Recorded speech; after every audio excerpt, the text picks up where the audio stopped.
로마서 3장 1절에서 20절까지의 본문을 같이 읽도록 하겠습니다. 로마서 3장 1절입니다. 그런즉 유대인의 나음이 무엇이며 할례 유익이 무엇이냐? 범사에 만하니 우선은 그들이 하나님의 말씀을 맡았음이니라. 어떤 자들이 믿지 아니하였으면 어찌하리요? 그 믿지 아니함이 하나님의 믿으심을 패하겠느냐? 그럴 수 없느니라. 사람은 다 거짓되되 오직 하나님은 참되시다 할지어다. 기록된 바 주께서 주의 말씀에 어렵다 함을 얻으시고 판단하실 때에 이기려 하심이라 함과 같으니라. 그러나 우리 무리가 하나님의 의를 드러나게 하면 무슨 말하리요? 내가 사람의 말하는 대로 말하노. 진노를 내리시는 하나님이 불의하시냐? 결코 그렇지 아니하니라. 만일 그러하면 하나님께서 어찌 세상을 심판하시리요? 그러나 나의 거짓말로 하나님의 참되심이 더 풍성하여 그의 영광이 되었다면 어찌 내가 죄인처럼 심판을 받으리요? 또는 그러면 선을 이루기 위하여 악을 행하고자 하지 않겠느냐? 어떤 이들이 이렇게 비방하여 우리가 이런 말을 한다고 하니 그들은 정죄받는 것이 마땅하니라. 그러면 어떠하냐? 우리는 나으냐? 결코 아니라. 유대인이나 헬라인이나 다 제 아래에 있다고 우리가 이미 선언하였느니라. 기록된 바 의인은 없나니 하나도 없으며 깨닫는 자도 없고 하나님을 찾는 자도 없고 다 치우쳐 함께 무익하게 되고 선을 행하는 자는 없나니 하나도 없도다. 그들의 목구멍은 열린 무덤이요 그의 혀로는 속임을 일삼으며 그 입술에는 독사의 독이 있고 그 입에는 저주와 악독이 가득하고 그 발은 피 흘리는 데에 빠른지라. 파멸과 고생이 그 길에 있어 평강의 길을 알지 못하였고 그들의 눈앞에 하나님을 두려워함이 없느니라 함과 같으니라. 우리가 알거니와 무릇 율법이 말하는 바는 율법 아래에 있는 자들에게 말하는 것이니 이는 모든 입을 막고 온 세상으로 하나님의 심판 아래 있게 하려 함이라. 그러므로 율법의 행위로 그의 앞에 어렵다 하심을 얻을 육체가 없나니 율법으로는 죄를 깨달음이니라. 아멘. 감사합니다. 더위가 조금 꺾인 것 같기도 해요. 그죠? 어제는 조금 더 시원했던 것 같기는 한데 그래도 우리 여름 성경학교 어제까지 참 아이들도 고생을 많이 했고 또 교사들뿐 아니라 직접 간접적으로 밥도 하고 간식도 제공하고 이것저것 하는 많은 분들이 이마에 구슬땀을 흘려가면서 큰 수고를 하신 데 대해서 감사를 드립니다. 제가 좀 위로를 하고 싶어서 고민을 했는데 어떻게 위로할까? 설교를 좀 짧게 하면 되겠다. 그게 제일 큰 위로라 생각을 하는데 이게 지금 또 로마서에 걸려가지고 만만치 않습니다. 오늘 읽어보았던 이 본문도 여러분들이 워낙 지혜와 총명이 넘쳐나서 읽고 나서 다 이해가 되고 그림처럼 내용이 정리가 되면은 짧게 할 것 같은데 사실 저도 이거 설교하려면 연구하고 연구해야 되거든요. 그렇게 호락호락한 본문들이 아닙니다. 사실 강해 설교니까 이 본문을 그대로 갖고 가는 것이지 그렇지 않으면은 좀 건너뛰고 싶은 그런 본문이기도 하거든요. 그래서 이런 본문들을 만났는데 설명하지 않고 됐다 하기도 그렇고 좀 빨리 맞춰주고 싶은 마음은 있고 혹시 제가 좀 늦게 마치더라도 제 중심은 아니다. 여러분들이 그렇게 이해를 해주시면 좋겠습니다. 그런데 빨리 마치는 것도 중요하지만은 내용을 좀 더 잘 이해를 하면은 좋지 않을까 그런 생각을 하면서 하여튼 제 마음은 굉장히 급행열차를 타고 있습니다. 시계를 보면서 좀 빨리 하는데 2부 때 설교를 하고 예배를 마쳐 보니까 한 6분 정도 빨리 마쳤던 것 같아요. 그런데 뭐 어떻게 될는지는 잘 모르겠습니다. 아무튼 이제 여러분들이 기억할 수 있는 것은, 해야 되는 것은 로마서가 굉장히 중요한 책이다 하는 데는 공감을 하고 있을 겁니다. 그런데 왜 로마서가 중요하냐? 복음을 다루고 있기 때문에 그렇다. 복음이라고 하는 것은 우리에게 구원의 기쁜 소식을 전하는 것인데, 그것은 외부적인 것이라는 거죠. 우리가 구원을 얻는다는 것은 철두철미 하나님으로부터 임하게 되는 거고, 우리 자력으로는 구원을 이룰 수 있는 가능성이 전무하다는 거예요. 전무하다. 그렇기 때문에 우리가 이제 정말 알아야 되는 것은, 사도 바울이 이제 서론에서부터 시작해서 1장과 2장과 3장 지금까지 계속 강조하는 것은 우리를 완전히 이렇게 뭐라 그럴까요? 완전히 낮추어 버립니다. 조금이라도 어떤 가능성을 남겨두는 것이 아니고 완전히 낮춥니다. 혹시 그런 거 기억하실는지 모르겠습니다. 대충 물에 빠진 사람을 구하려고 하면은 구조대원들이 어디까지 기다립니까? 물에 빠진 사람이 거의 죽었다 생각할 때까지 놔둬야 된답니다. 그냥 반쯤 뻐덩뻐덩 살아있으면은 같이 죽는 수가 있는 거예요. 그러니까 거의 완전히 죽었다 싶을 때 들어가서 끄집어내면은 생명을 살릴 수가 있는 거예요. 비슷하게 우리가 내가 죄인 아닌데, 나는 좀 괜찮은 사람이고 도덕적으로나 모든 면에서 나는 이만하면 쓸만한 사람인데, 나는 법 없이도 살아갈 사람인데, 자꾸 그런 생각을 할까 봐 바울은 아주 어떤 의미에서는 공격적인 표현들을 많이 씁니다. 우리가 죄인이라는 거예요. 우리가 죄인이다. 그래서 오늘 9절 말씀이 어떤 의미에서는 핵심인데, 그러면 어떠하냐라고 하는 이 말은 이제 결론적, 지금까지 1장 18절에서부터 3장 8절까지 했던 그 내용을 결론 지으면서 그러면 어떠하냐, 이제 이렇게 말할 수 있지 않겠느냐 이 말입니다. 우리는 나으냐? 유대인들을 두고 얘기하는 거죠. 1장에서는 이방인들은 다 죄를 지어서 하나님의 심판 아래에 있는 자들이다. 그거 당연하다 이거죠. 유대인들이 생각할 땐 당연한데, 유대인들 스스로 생각하기로 우리는 다르지 않느냐 할 때에 사도 바울이 유대인도 똑같다. 너희들도 하나님의 율법을 받았고 많은 특권을 가졌었음에도 불구하고 하나님 앞에서 불순종하고 하나님 앞에서 너희들도 동일한 죄인들이다 라고 하는 것을 2장에서 얘기를 한 거죠. 그래서 유대인이나 헬라인이나 다 죄 아래 있다. 다 죄 아래 있다. 모두가, 다시 말하면은 이 세상에 있는 모든 백성은, 오늘 이 자리에 앉아 있는 저와 여러분들도 예외 없이 우리의 출발점은 나는 죄인이다. 내가 죄인이다. 거기에서부터 출발해야 된다는 것입니다. 그럴 때 이제 또 조금 유대인들 가운데에서 반발이 생길 수 있다는 거죠. 야, 우리가 누군데? 그러면은 똑같은 죄인으로 간주한다면은 우리는 뭐냐는 거예요. 1절 보십시오. 그런즉 유대인의 나음이 무엇이며 할례의 유익이 무엇이냐? 할례는 아무나 받는 거 아니잖아요. 유대인들이 받았잖아요. 유대인이 낫다는 것이 뭐 있느냐?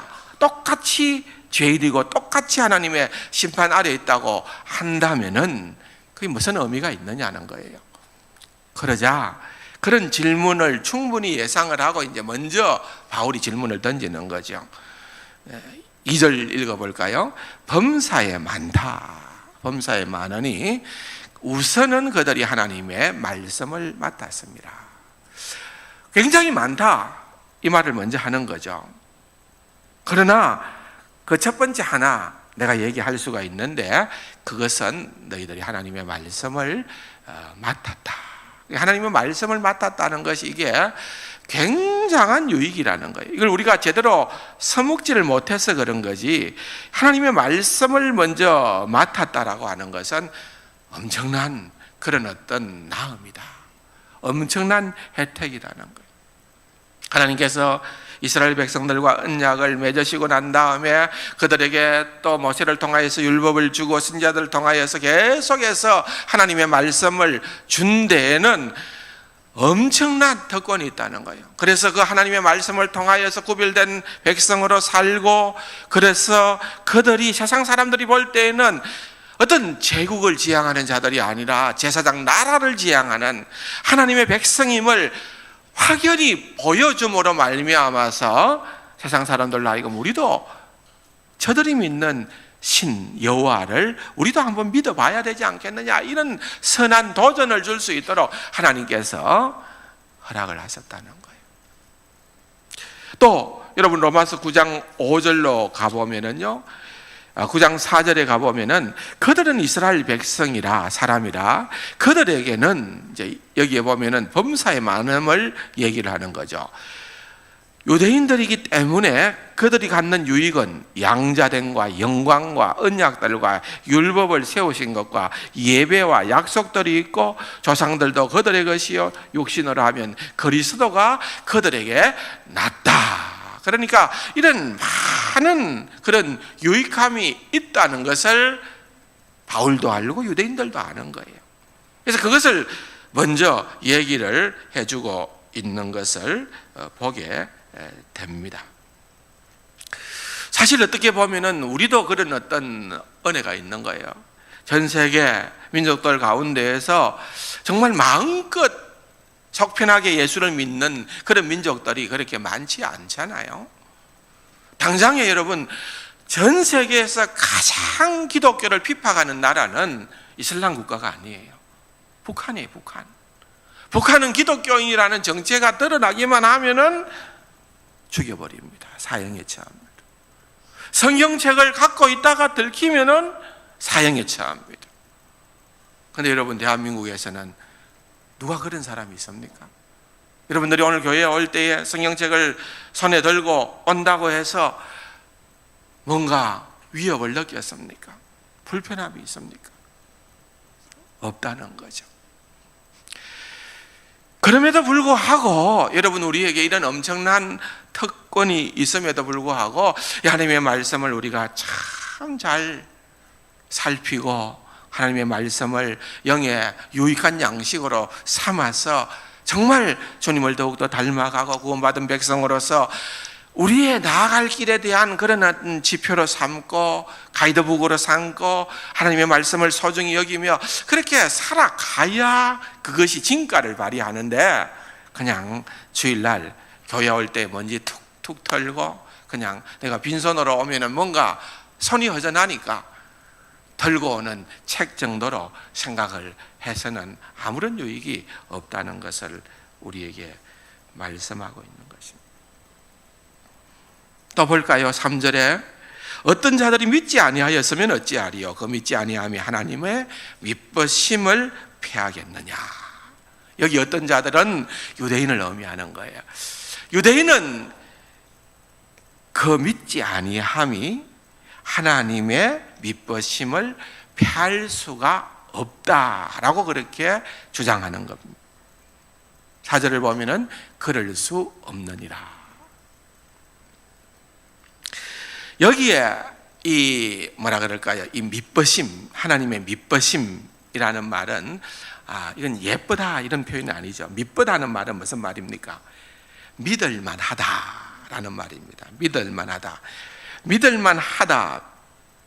이 믿을만하다라고 하는 이 단어가 두 개로 나뉘어집니다. 하나는 믿을만하니까 그것은 신앙을 얘기해요. 신앙, 믿음, 신앙. 또 다른 의미에서는 믿을만하니까 그건 신실하다. 신실하다 그 말이에요. 그래서 하나님은 신실하신 하나님이다. 영원토록 하나님은 신실하신 하나님이다. 반면에 유대인들은 우리가 구약의 역사를 통하여서 보건대 그들은 전혀 신실하지를 못했다. 그래서 여러분 이 말씀, 이 3절의 말씀을 조금 다르게 번역하면 유대인의 신실하지 못함, 불신실이 하나님의 신실함을 패하겠느냐, 그 말입니다. 보십시오. 언약의 당사자로서 언약을 맺었습니다. 그런데 늘 성경을 보면은 틈만 나면은 이스라엘 백성들은 하나님을 거역합니다. 그 역사가 창세기에서부터 말라기까지 계속 되어지는 구약의 역사입니다. 얼마나 우리 주님께서 참으시고 또 참으십니까? 결국은 그 나라가 멸망했습니다. 포로로 잡혀갔습니다. 그러나 하나님은 끝까지 그들을 포기하지 아니하시고 70년 뒤에 그들을 포로에서부터 귀환하게 하시고 하나님께서 약속하신 그 약속을 이루어 주십니다. 그리고 그 약속대로 메시아를 때가 되매 보내어 주신 주님이십니다. 하나님, 그들이 불신실했음에도 불구하고, 그들은 믿을 수 없는 행동을 했음에도 불구하고 하나님께서는 철두철미 신실하신 하나님이었다라고 하는 그 말씀을 우리는 다시 한번 기억해야 되는 것입니다.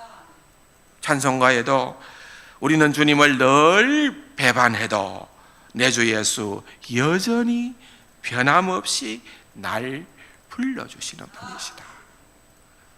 어제나 오늘이나 영원토록 우리 주님은 동일하신 분이시다.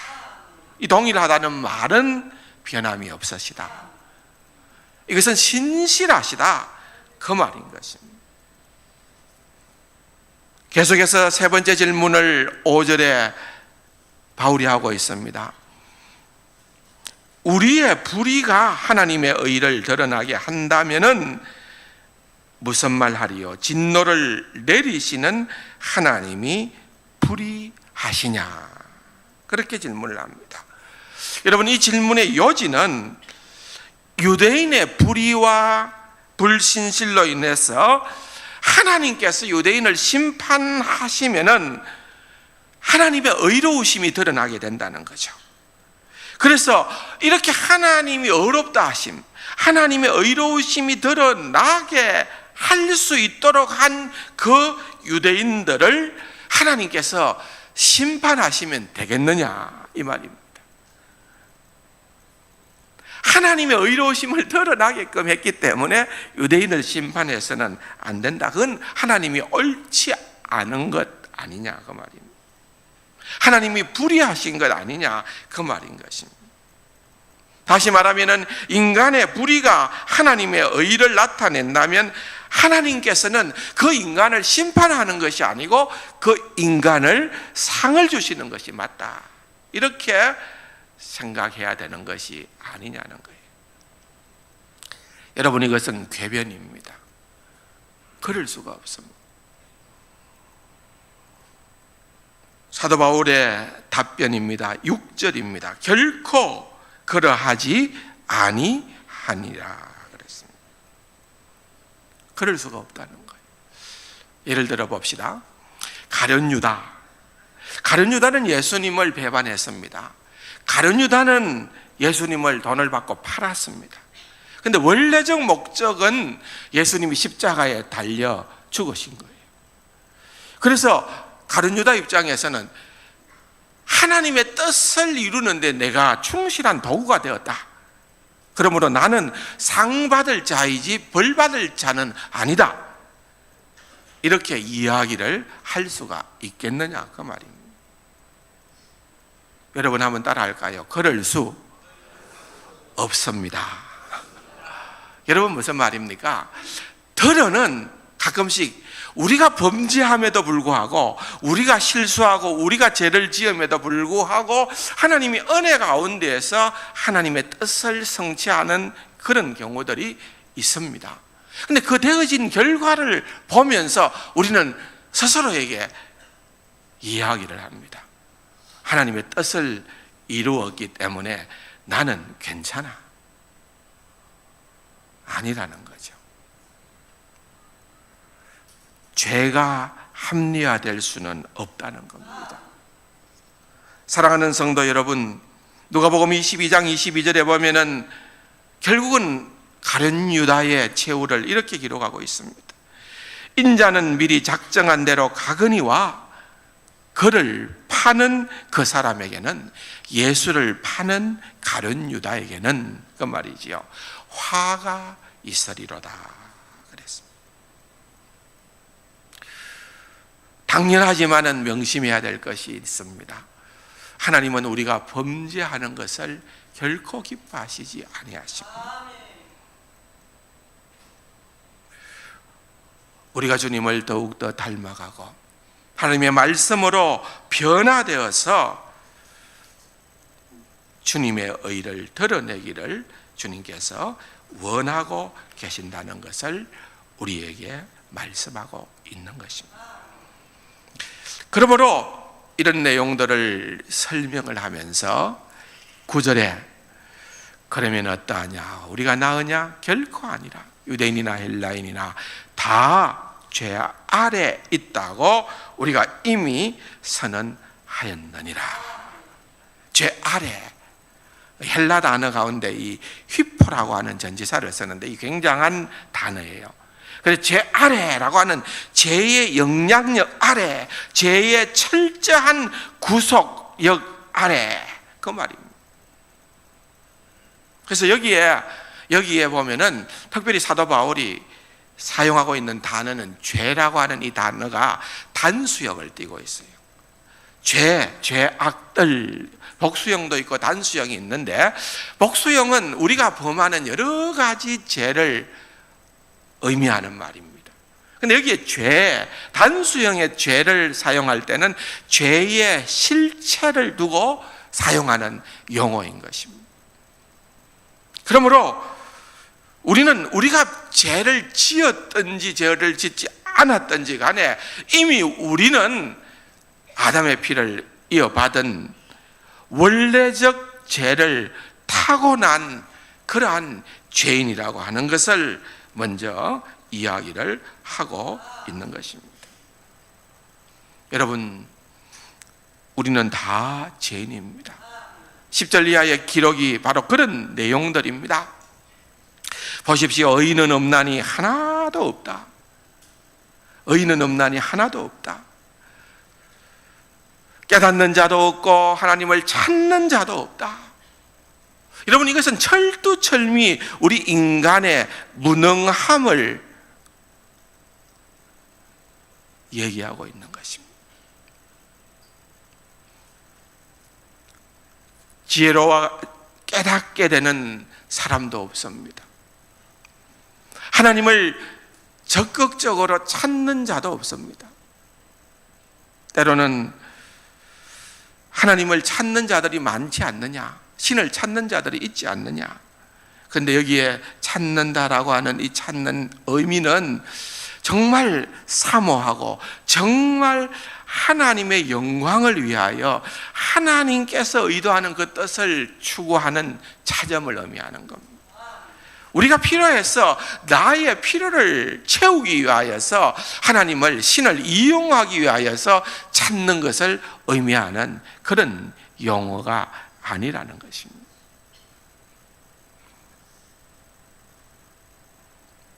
이사야서 53장 6절에 있는 것처럼 우리는 다 치우쳐 그릇 행하여 각기 제 길로 갔다 했는 것처럼 12절에 보면은 다 치우쳐서 선을 행하는 사람이 하나도 없다. 괜찮아 보이는입니까? 그런데 진짜 괜찮은 사람이 없다는 거예요. 선을 해간다고 스스로 큰 소리 치지만은 결국은 가서 보면은 그 선이 자기 자신의 유익이 되는 선을 추구하는 그런 연약한 인생임을 우리는 알게 된다는 것입니다. 우리의 존재가 철두철미 그렇게 악한 존재임을 우리가 깨달아야 된다는 것입니다. 심지어는 그들의 목구멍은 열린 무덤이요 혀로는 속임을 일삼으며 그 입술에는 독사의 독이 있고, 이 시대에는 이 입에 관련되어진 모든 그런 표현들은 마음과 연관이 되어 있어요. 그래서 목구멍, 혀, 입술, 입이라고 하는 것은 근본적으로 이것은 우리의 마음으로부터 올라 나오는 것입니다. 그런 것들이 어떻게 보면 전부 다 악한 거예요. 열린 무덤이요. 우리 동양적 관습에서의 무덤이 아니고, 여러분 나사로야 나오너라 했을 때 그 무덤처럼 그 팔레스타인 지방에서는 돌로 무덤을 막아놨지 않습니까? 그런데 그 돌이 빠져있는 열린 무덤, 악취가 진동하는 그런 무덤을 의미하는 것입니다. 혀로는 속임을 말하고 입술에는 독사의 독이 있고 그 입에는 저주와 악독이 가득하고, 사람이요 참 악하다고 느껴지는 것이 참 말로서 사람을 그렇게 많이 죽여요. 말로서. 실제 행동하지 않았다고 떳떳하다고 그렇게 생각할는지 모르지만은, 그러나 사실 알고 보면은 말로서 사람을 그렇게 다 참 비참하게 만듭니다. 넘어뜨립니다. 심지어는 그 악한 말로 인하여서 상대방이 자살하기까지 하는, 죽기까지 하는 그런 행동들을 하고 있는 것이 죄인들의 모습이라는 것입니다. 말만 그렇게 합니까? 15절에 보면은 그 발은 피 흘리는 데에 빠른지라 그랬습니다. 발은 피 흘리는 데까지 빠른다. 행동한다는 거죠. 행동하여서 사람들에게 피해를 입히고 행동하여서 사람들을 넘어뜨린다는 것입니다. 파멸과 고생이 그 길에 있어 평강의 길을 알지 못하고 그랬습니다. 그렇게 인생을 살아가다 보면은 자신도 파멸과 고생의 길을 걸어가고 다른 사람들도 같이 그렇게 구렁텅이에 빠뜨리는 그와 같은 일들을 한다는 것입니다. 세상에 사는 사람들의 삶이 그러하다는 것입니다. 주님께서 말씀하시기를 악인에게는 평강이 없다고 그렇게 말씀하고 있는 것입니다. 우리가 살아가고 있는 이 세상에서 겉으로 보기에는 부유해 보이고 겉으로 보기에는 모든 것을 다 가졌다 생각이 드는 그 어떤 사람이라고 하더라도, 여러분 하나님의 품에 진정 안기기 전까지는 평강이 없다는 거예요. 평강이 없어요. 우리가 다 없어도 우리가 정말 하나님과의 관계가 정상적으로만 되어 있는 사람은, 그 사람은 언제나 진정한 의미의 평강을 누릴 수 있는 자라는 것입니다. 이것이 우리에게 얼마나 소중한 일인지 모르는 것입니다. 그들의 눈앞에 하나님을 두려워함이 없느니라 그래서 하나님을 두려워함이 없느니라. 사랑하는 성도 여러분, 정말 중요하지요. 하나님을 두려워하고 하나님을 경외하는 사람에게는 언제나 소망이 있습니다. 그러나 세상 사람들의 특징 가운데 하나는 하나님을 결단코 두려워하지 않습니다. 참 절망스러운 일이죠. 절망스러운 일이죠. 어떤 데에는 정신없이 운전을 하다 보면 생각이 많아져서 막 이렇게 주의가 산만하면은 신호가 바뀐지도 모르고 쑥 지나갈 때가 있습니다. 근데 쑥 지나가고 난 다음에 하는 행동이 뭡니까? 아이고 이거 내가 큰일 났는데, 쑥 지나가면서 제일 먼저 하는 행동은 교통경찰이 어딨나. 근데 교통경찰이 없어요. 그러면은 순간적으로 안도감이 생기고, 그 다음에는 괜찮아요. 내가 언제 죄지었냐, 내가 언제 교통신호를 위반했느냐, 당당하게 차를 몰고 갑니다. 2부 예배 때 이 얘기를 했더니만은 한 분이 나오면서 목사님 요새는 CCTV 다 있어요. 그렇죠? CCTV에서 다 잡기는 하지요. 우리가 이 하나님의 경외함이 없이는 순간적으로 잘못했다고 딱 느꼈다가도 하나님께서 직접적으로 관여하지 않는다고 착각할 때에, 하나님의 그 어떤 임재를 느끼지 못할 때에는 내가 그렇게 악한 짓을 행했는가, 내가 그런 죄인인가, 뭐 다른 사람 비하면 그나마 낫지, 순식간에 태도가 돌변되어져 버림, 죄인이 아니라 의인 되어져 버림. 그러므로 하나님을 경외한다는 것이 얼마나 큰 복이요 축복인지 모릅니다. 하나님을 의식하면서 살아간다는 것이 얼마나 중요한지 모릅니다. 그래서 성경을 보면은 여호와를 경외함이 지혜의 근본이라고 했습니다. 오늘 서두에서 읽어드렸습니다마는 여호와여 주께서 제약을 지켜보실 텐데 주여 누가 서리이까? 그러나 사유하심이 주께 있으면 주를 경외하게 하심이니이다. 시편의 기자가 깨달았던 것은 하나님으로부터 죄의 용서하심을 얻게 되어지니까 자동적으로 하나님을 경외할 수밖에 없는 자리에 이르게 되더라는 것입니다.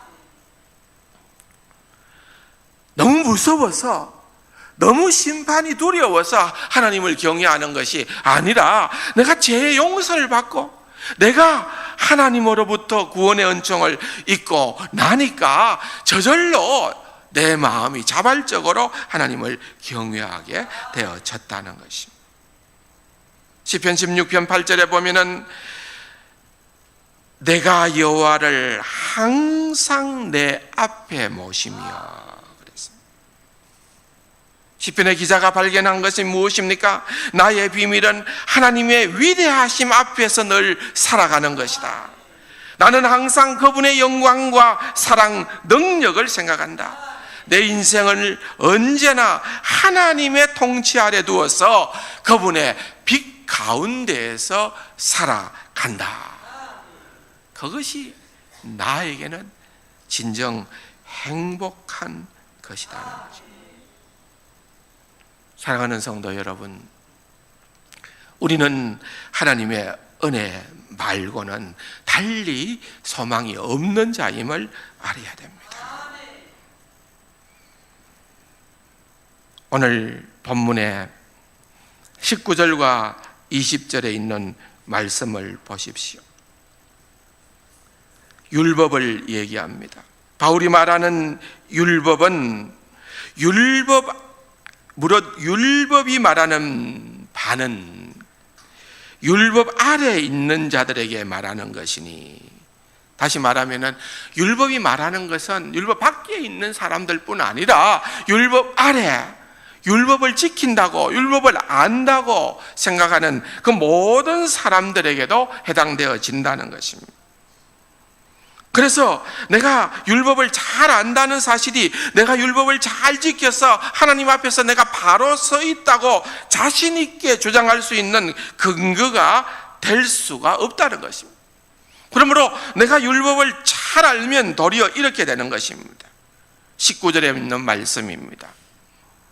이는 모든 입을 막고 온 세상으로 하나님의 심판 아래 있게 하려 함이라 그랬습니다. 우리에게 율법이 주어진 것은 우리가 율법을 행함으로써 어렵다 하심을 얻기 위해서가 아니라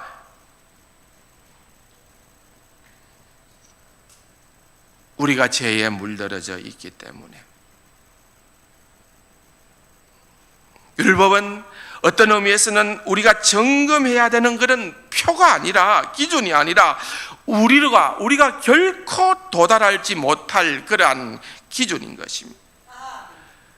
20절에 그러기에 율법의 행위로는 그의 앞에 어렵다 하심을 얻을 육체가 없고 율법으로는 죄를 깨달음이라, 그렇게 말씀을 하고 있습니다.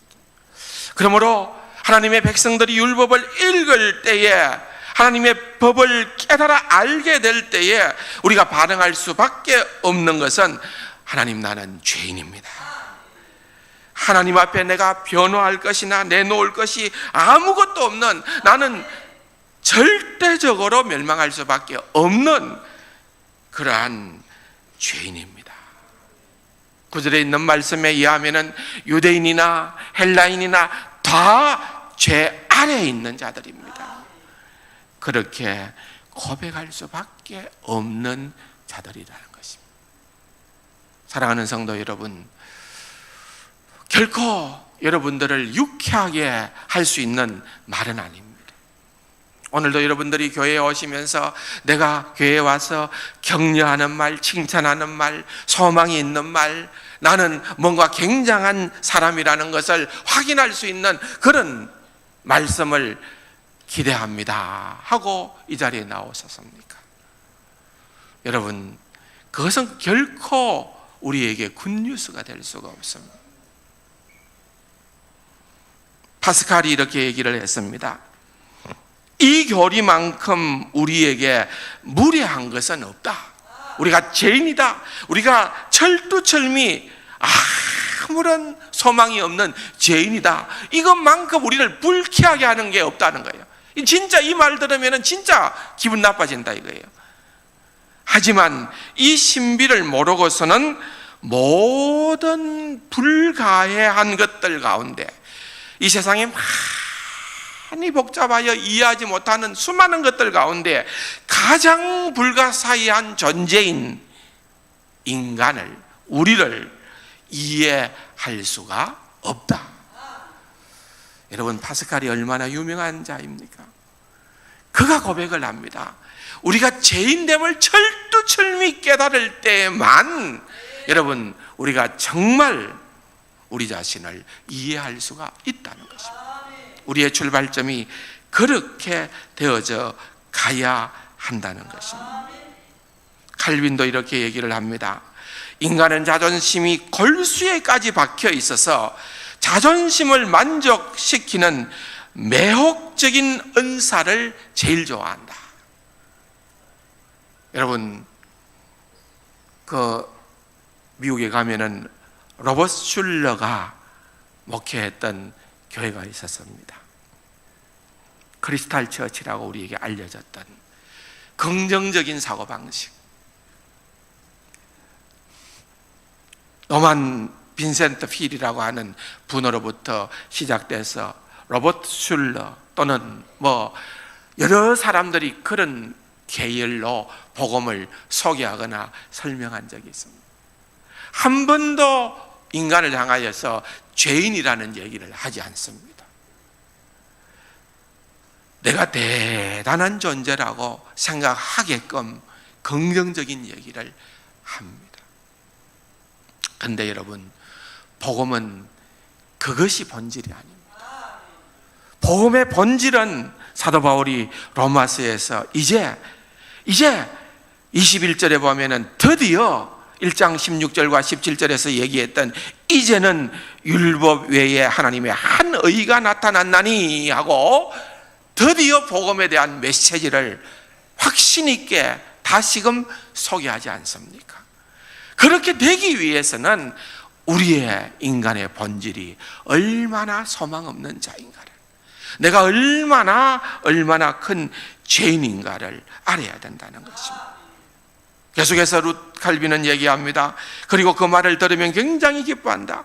어느 시대를 막론하고 청중 앞에서 인간성을 가장 듣기 좋은 말로 찬양하면 그의 말을 사람들이 경청하고 그에게 갈채를 보내지 않은 일이 없었다. 여러분, 사람들은 내기에 듣기 좋은 이야기를 할 때에 박수를 친다는 거예요. 그것은 결코 복음이 아니라는 것입니다. 사랑하는 성도 여러분, 우리가 듣기 싫어도, 우리가 인정하기 싫어도, 여러분, 우리는 로마서 1장으로부터 여기에까지 이르러야 됩니다.